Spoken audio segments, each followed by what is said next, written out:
Hi, internet people. So yesterday was Halloween and the Lucifer Halloween event night. Okay, so it was really just a regular episode of Lucifer, but it was Halloween themed, which was very nice.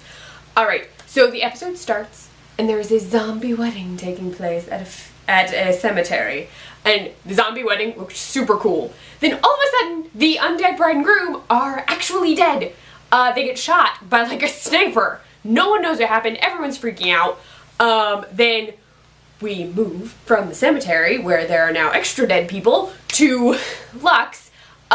Lucifer is super drunk because his way of coping with the fact that he inadvertently killed his brother is to get completely drunk and carouse and cavort and do things that devils do because he has no idea how to process killing his own brother because he's the Punisher, which, I mean, he's not the Punisher. You get what I mean. He punishes people, and now he should technically be punishing himself because he killed somebody.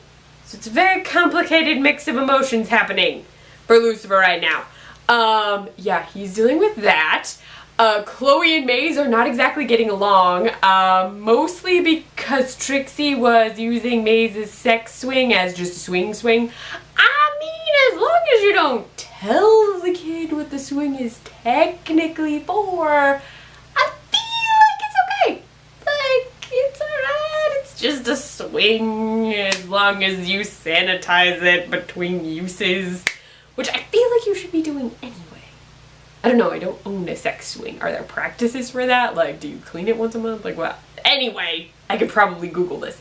I don't really want to, but I could. But once Chloe gets to the cemetery to investigate the murder, Lucifer shows up super drunk. She says he looks like a homeless magician, and he gets a lead from one of the bridesmaids, who says, like, she let the to-be wife, who is now dead, her ex-boyfriend know what happened, and he said that he was gonna, like, come by. She, like, thinks he was there, and Lucifer totally then makes out with her, and Chloe's like, what are you doing? What is your life? Dr. Linda tried to talk to Lucifer, and he blew her off and was like, no, I don't want to talk to you. I don't want to talk to anybody. No. So Dr. Linda hit a brick wall, and then we get back to the police station, and Lucifer is, he decides that he's going to question the deceased zombie wife's husband, ex-boyfriend, without the cops. So he rips some handles off the door and looks like he's going to tear the poor guy to pieces. We have no idea what's going on. Chloe and Dan freak out because they don't know what Lucifer's doing. When they get in, the dude is crying, like, on the floor. And like, what did you do? And Lucifer's like, I didn't do anything. Like, he's crying because he was in love with her and she's dead, but he didn't do anything. So it wasn't the ex, which is typically where you go first. The case is actually it's an interesting case, because it's definitely not the ex, which is what you would think. It's slightly more complicated than that. So there's a food truck involved, so like they found like bullets, so they know it's a sniper. I mean, they knew it was a sniper, and they find this like food truck wrapper, and they go to the food truck, and the food truck guy gets shot, and they're like, how are these connected? They have to be connected. It turns out someone was looking for Freddy, the guy who owns the food truck, before he got shot. And so there's like a link, like it'd be weird to have two snipers killing within the same day. That'd be weird, right? So they're trying to solve the case, but Lucifer is like all over the place. He can't concentrate. He's like at the bar and drinking and hitting on people and like breaks open the vending machine at the police station. Chloe and Dan are trying to figure out what to do with Lucifer. Chloe's like, no, he's like going through something. I don't know. We'll figure it out. Maze winds up being given the opportunity to go trick-or-treating with Trixie, which is adorable. I'm going to talk about it closer to the end in more detail, but I love it so much. But while they're investigating the case, Amenadiel and Mama Morningstar have their own moment. They talk about him losing his powers. She wants to show him something. And then it sounds like she's trying to get Amenadiel and Lucifer like on opposing sides. But then she takes him deep into the woods and is like, this is where Lucifer buried your brother. And then Amenadiel doesn't blame Lucifer. He's actually just super mad about everything. Like, he's like, this isn't Lucifer's fault. Like, all of it. Amenadiel is like pissed off at God, which would put two pretty high-ranking angels / former angels on Mama Morningstar's side. So she's like building her ranks. So it's a thing. I can see what's happening. She's like using them. She's like manipulating them to be her people. I think for an oncoming war, or at least fight with God. So that happens. Lucifer has people who keep telling him like it's okay, like randomly, like it's not your fault, it's fine. But he's not really investigating because he finds stuff out randomly. Like they're still investigating, and Chloe and Dan figure out that the dead guy is a lawyer. It's not even really them. It's connected to spouses. Yes. There's apparently the sniper is going after the spouses of people that he blames, and it turns out that this is all connected back to a hospital that was running drug trials. Yes, I'm not going to try and explain this, because what I'm starting to notice, this is the second week, so I could be like completely like, oh, whatever. The cases, while still part of the story, are now sort of like less important because there's so much else going on. So like the cases have interesting like connections, like it's all about spouses and like relationships, and we're working with the whole like spouses and relationships thing right now, just periodically throughout. So the killer is actually killing spouses.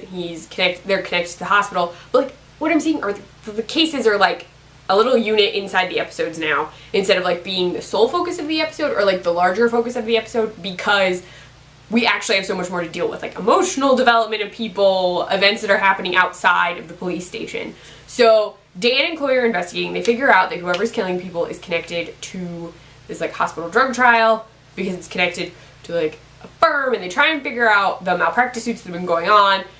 Lucifer manages to help them by stealing Dan's badge and is like, oh, I got the stuff. And they're like, you got that? And then he punches Dan in the face. Yeah, there's a lot that happens. And then they look through the files and they're like, oh, well, it has to do with a specific drug trial. So, one of the dead people was a malpractice lawyer, and yes. So see, I feel like the other stuff is just, there's so many feels happening that are more focused on like emotional feel-ness than on like cold, hard, investigative stuff. But Dan and Chloe go to the hospital where the drug trial that they can connect to is. They tried to find the guy they think is the sniper, but they didn't find him at his house. They think he's at the hospital. So they're going there to figure out what's going on, to try and stop him from killing one or both of the doctors who were involved in the trial. It turns out that his wife had died during a drug trial, and he's like trying to get revenge, sort of.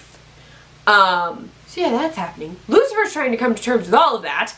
He figures out where Chloe and Dan are because he just calls the precinct, shows up at the precinct, or at the hospital, and tells the shooter to shoot him instead. Chloe's totally right there, so if he gets shot, he's dead. Like, dead for real. The sniper is, like, refusing to shoot him and shooting around him. He's trying to shoot the wife of the husband and wife doctor team who were working on the trial. His wife had lung cancer, and she was given the placebo group. It was double blind. No one knew she had the placebo. There was no way they would know. And she died.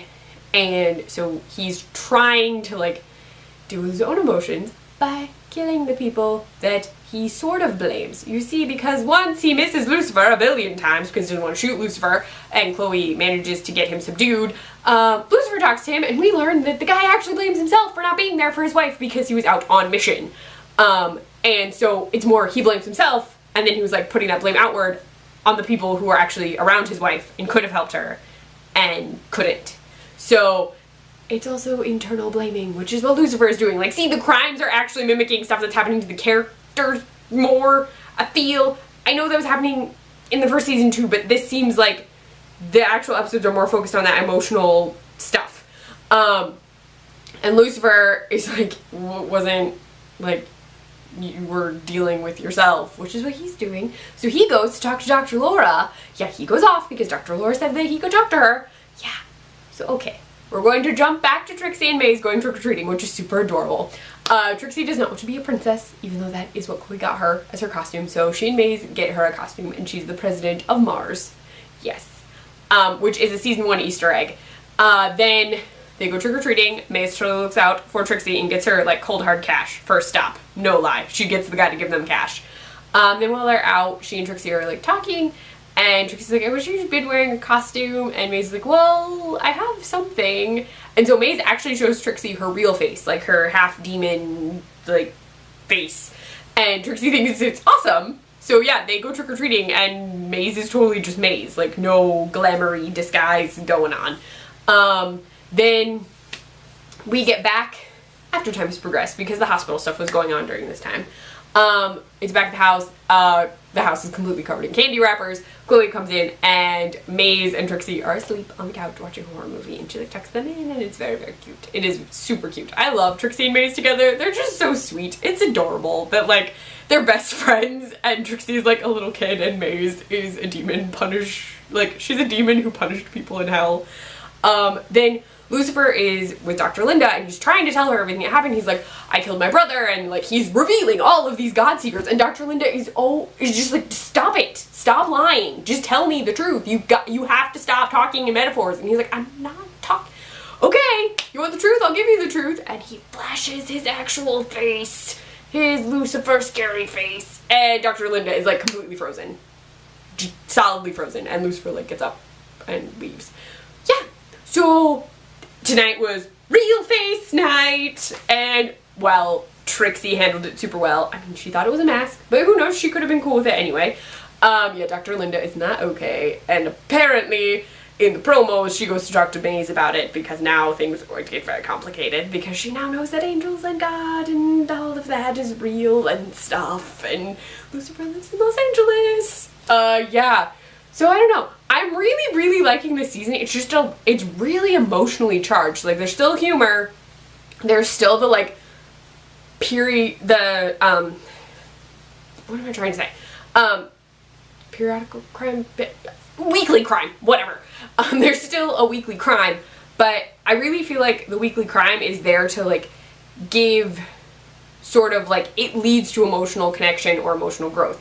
Like, last week's episode had Chloe coming to terms with, like, everything that happened to her by talking to the bad guy. So I feel like the crime is still happening and it's well written. Like, I never would have guessed that the death of 2 people at a cemetery at their zombie-themed funeral had anything to do with a drug trial. Like, it lets the cases be more, like, woo, like, harder to follow. The clues are more difficult to piece together for me. And I'm normally always like, oh, I totally know what happened. Because I'm also a know-it-all. I am sometimes. I know it's a thing. But it makes the cases harder to follow, which is cool because then I'm never going to guess who did it, ever. But it also means that I'm more focused on what's happening outside of them because I'm like, oh, they're going to reveal it. It's fine. I'll understand when we get there. I'm going to focus on the fact that Lucifer is grieving right now. So that I really like. It makes the episodes really, like, complexly cool. Like, the complexity of them is great. So I'm really loving this season, if you have not guessed. But yeah, it's interesting to see the, like, mystery aspect of the show, which seems so central in the first season, turned into, like, this secondary sort of, like, it's still happening, there's still crime to investigate, but really what this crime does is help us reveal more things about the characters by showing you, like, this slightly smaller crime that you don't need to follow as much. Because it'll be like a super surprise reveal. So I don't know, that's how it feels to me. I really like it. I don't know how you're feeling about this season. Let me know in the comments below over on Twitter. I am at Kleffnotes. You can also find me on my blog, kleffnotes.wordpress.com. I write for the Nerdy Girl Express, thenerdygirlexpress.com, or on their Snapchat, the Nerdy Girl EXP, and I post recipes on the iZombie Sport Group site, iZombiesportgroup.com. Bye, internet people.